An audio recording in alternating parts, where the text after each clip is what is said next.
हम यहाँ पर त्रिकोणमिति के सूत्रों को देखेंगे। त्रिकोणमिति जो प्रश्नावली है हमारे पास, त्रिकोणमिति प्रश्नावली, उसके हम सूत्रों को देखेंगे। बड़े ही सरल और आसान तरीके से इनको समझेंगे, याद करने के तरीके हम देखेंगे। त्रिकोणमिति के सूत्र, त्रिकोण ट्राइगोनोमेट्री यानी कि त्रिकोणमितीय शब्द से प्रदर्शित हो रहा है कि तीन कोण जिसमें हो, यानी कि त्रिभुज से संबंधित जो प्रश्नावली होती है उसको त्रिकोणमिति प्रश्नावली कहते हैं। देखो यहाँ कितने प्यारे तरीके समझा भी रखा है। त्रिकोणमिति का मतलब त्रि का मतलब तीन और कोण का मतलब कोण, मिति का मतलब माप। तीन कोणों की माप से संबंधित जो प्रश्नावली होती है, तीन कोण किसमें होते हैं? त्रिभुज में। तो उससे संबंधित जो प्रश्नावली होती है उसको त्रिकोणमिति कहते हैं। त्रिकोणमिति का शाब्दिक अर्थ तीन कोणों की माप से होता है।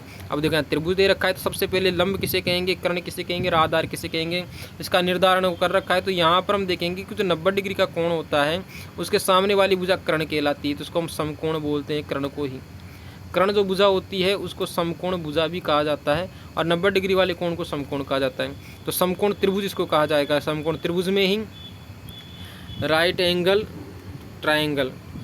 अब यहाँ पर हम देखेंगे जिस त्रिभुज का एक कोण समकोण होता है उसे समकोण त्रिभुज कहते हैं, और समकोण त्रिभुज के दो कोण न्यून कोण होते हैं।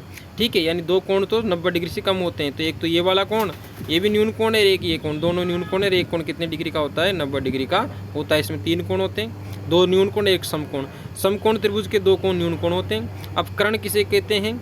हाइपोटेन्यूस। समकोण त्रिभुज में समकोण के सामने वाली भुजा 90 डिग्री के सामने वाली, 90 डिग्री के सामने वाली। तो इस चित्र में देखेंगे समकोण के सामने वाली, देखो यहाँ पर बनेगा समकोण और ये 90 डिग्री, 90 डिग्री के सामने वाली ये कर्ण होती है।